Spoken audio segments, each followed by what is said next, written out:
it's hard. It's really hard these days because we live in such a modern era Yeah. where so many things have changed. Like we say, oh, we have to be like the Hawaiians back in the day. Okay, well, don't drive that car, that Tesla or something. Yeah. You know, don't eat at Chick-fil-A. You know, That's interesting. So there's people here that believe like y'all should be like pound and poi. sovereign nation. Really? Yeah. But I think it's like taking the best of both worlds. Yeah. I mean, but I think a lot of people also forget how innovative we were. We had electricity before the White House. Yeah, I went to the palace. I Yeah, was like you went to mind blown. palace. I was like, dang, man. So people forget like we were changing with the times. Yeah. We were evolving. We wrote in cursive. Yeah. You know? Like we were one of the most literate nations in the world Yeah. in Hawaiian language. But I think people think when they think traditional Hawaiian, they're thinking of people in malos and I see. stuff. But it's like people wore malos because it was hot when they were working in the fields. They didn't wear clothes. It was breezy. It was efficient, you know, practical. What do you think happened? Because I think that's really fascinating to me, right? Like way more literate than the mainland. It was like to me, it's like what Daniel says, Wakanda of the island, right? Yeah, yeah. At that time, it seemed like technologically advanced. They had electricity.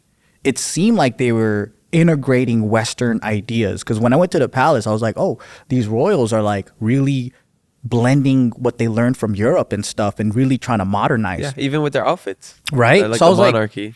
what happened in what era shifted to where they didn't want to do that anymore? Yeah, I don't know. Because so maybe we went a little too westernized. Because when we were overthrown, 1893, Yeah. became a state, maybe it was really the American values and that assimilation into American culture that really changed it. Because maybe a lot of our influences were maybe European, I see. whereas like even the flag, you know, there's a Union Jack in there. Yeah.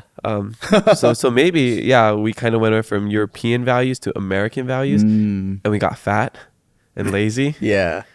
and then immigration happened. All the Hawaiian food became local food. Yeah. The fried food. Yeah. Mac salad, all of that. Yeah. And I think things just changed. And plus, our culture was ripped away. We couldn't dance, we couldn't sing, we couldn't speak Hawaiian. Yeah. So there's also that, where it's a missing generation.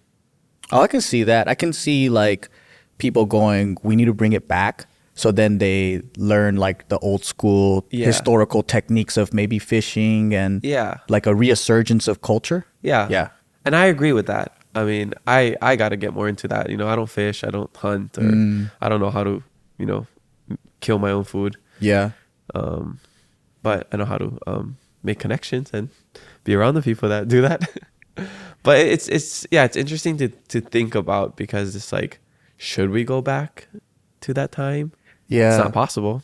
I wonder if that never happened. Like, let's say it was just a Hawaiian kingdom, if they would preserve that. Because only speaking about, like, let's say a place like Japan, right? Like, they do samurai stuff and cosplay stuff, but then, like, they moved forward as far as technology and everything went. But maybe they had the privilege to do that because they were running their own place. They weren't subjugated, right? Yeah. So it would have been an interesting just like outcome if the kingdom of Hawaii was Hawaii ran and owned. Yeah. That's so interesting to think about, because then I think about that, I don't know, even the years like the 20s to the 50s, where it's like that hapa haole kind of style of music, and the hula dancers and Elvis Presley. Yeah. All of that, like, that wouldn't have happened.